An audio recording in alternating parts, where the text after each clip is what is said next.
And here's what's happening in celebrity news, y'all. Everybody's still talking about Omar Gooden and Cameron, y'all. The situation that they experienced recently, y'all. Now they're saying, y'all, that Omar Gooden is not responding to Cameron's fake movie stunt, honey, that happened recently. No. Yes, you know, they say Omar Gooden is brushing off Cameron's stunt. Now, Omar took to his Instagram saying, y'all, a free trip to Miami, $2,500 in my pocket to do some push-ups with my shirt on. He said, thank you. He said, you decided to give up rap, huh, and just try to crack jokes. Well, this comes, y'all, hours after Cameron revealed, y'all, that he booked Omar, listen to this, y'all, he booked Omar Gooden to shoot a fake movie in Miami, where he even shared, y'all, behind-the-scene clips of Omar signing a contract for the project.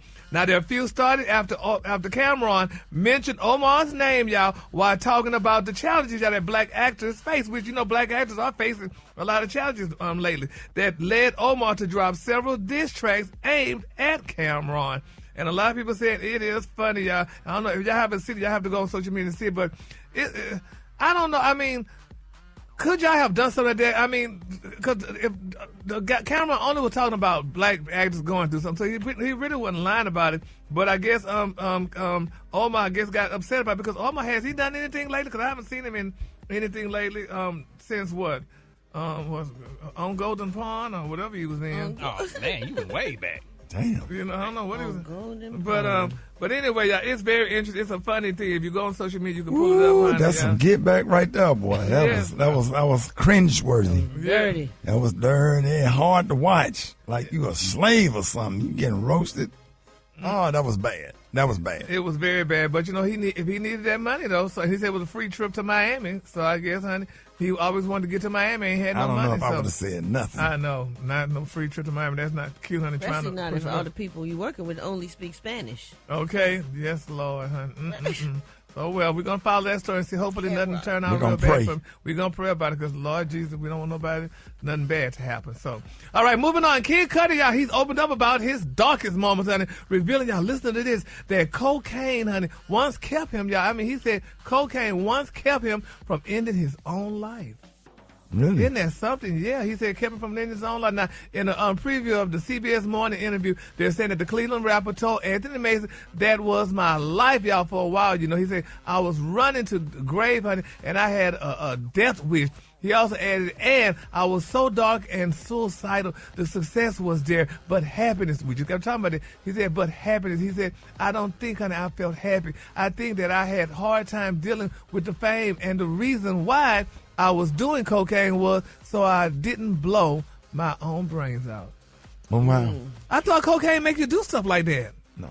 Everything's different for different people. Yeah. Now, in his memoir, Cudi, he said the memoir, he recalls a harrowing night in his New York apartment. He said, after doing more coke than I ever had in my life, he said my legs wouldn't work, so I collapsed to the floor. My heart was racing. He said it felt like it was going to burst at any minute.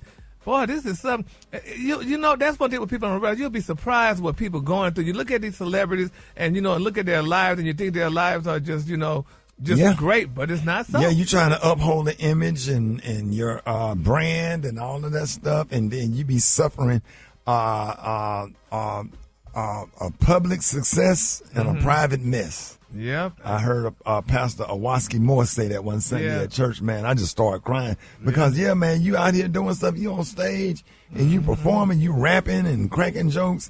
And behind us, the minute you walk up on stage, you dealing with all kind of demons and depression and all of this. And now you got social media where you can see what people think and feel about you. And you just, it's a lot.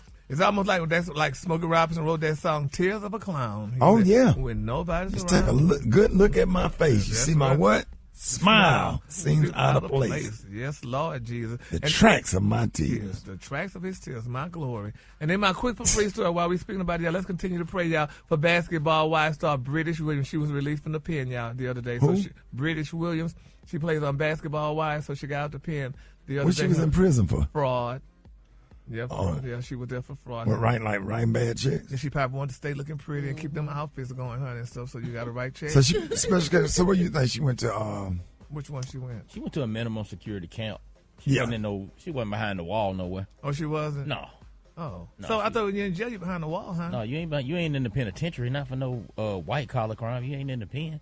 Oh. You wasn't in the pen. You just nah. Well, this ain't. They sent about y'all me, off to a camp. Yeah, this ain't about me though. Yeah, but just help us out. And what happened 26 years ago? Because we ain't about that. So they think they changed it for 25 years ago? Yeah, because it was way back in the day when But Brad said she was locked up special. Yeah, but she was in a minimum security situation. She wasn't in. She was in a like staying in a dormitory with just fences around it. But y'all was writing bad checks. No. My situation had nothing to do with that. It wasn't. It's not about that. Yours was white collar or black? No, it was white collar. White collar. Yeah, very minor situation. Right. So y'all just like in dorms. Yeah, in dorms. Like college, like job. It was basically like Job Corps. Brad looked perplexed, honey. That don't sound right. Brad looked perplexed. Brad, what you say? I just felt she was in a situation. But she wasn't. But she wasn't. She wasn't in a maximum or a medium security. Send a picture of what she said. She was just in a camp. You can Google it. Google federal prison camp. It don't look like a camp. Yeah. It don't look like a camp from the outside looking in. You call it a camp like it's but I'm saying that's what they call it. No, that's what they call it. It's called federal prison camp. But you made prison sound like an Airbnb. It's called. Right. I was there. I'm telling you, I know. It's called a federal prison camp. Yeah, but that's just the name they call it. But you still can't just get out and go shopping. No, you can't just get out. Bars, no. There's barbed wire. There's no bars, but there's barbed wire and there's fences, but you can't just walk out. But you're not behind the wall. There's a difference. They don't have a bar that you how they slide. No, they don't have bars. So you went in those like Shawshank Redemption. In the dorm you have cubicles, but you don't have Andy bars. Dufresne and Red from Shawshank Redemption. You ain't like that. She pulled up a picture like a dorm. That looked nice. It looked like a college campus. Yeah.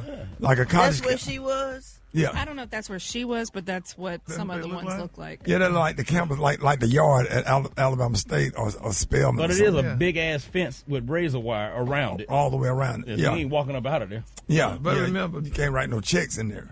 No, because you didn't wrote enough to get in there. Right. All your money is on commissary, so you ain't doing no shit. Oh, okay. And remember, those words from the Ricky Somebody Morning Show does not encourage going to the pen or anything like that, like our colleagues. All right, the Kalua today is Portofino. On the high end, you say Portofino, and on the low, you say colleagues, plural. Or you. And Gary, while you talking about them, jail is worse than prison. They the same, huh? No. Oh, no. The county jail is way worse than prison. Yeah, you was in the county. Yeah. Yeah, that's way worse. He was in a camp. Yeah. But you went to the county jail. Hell, you still locked up. Did they call the police? Locked up is locked up. Thank you, girl. Okay. Did they call the police when you cut up in Wendy's that day and slung that chili across the restaurant? No, they called the damn police, but they sent me home. They sent you home? S-U-N-T? Right, son.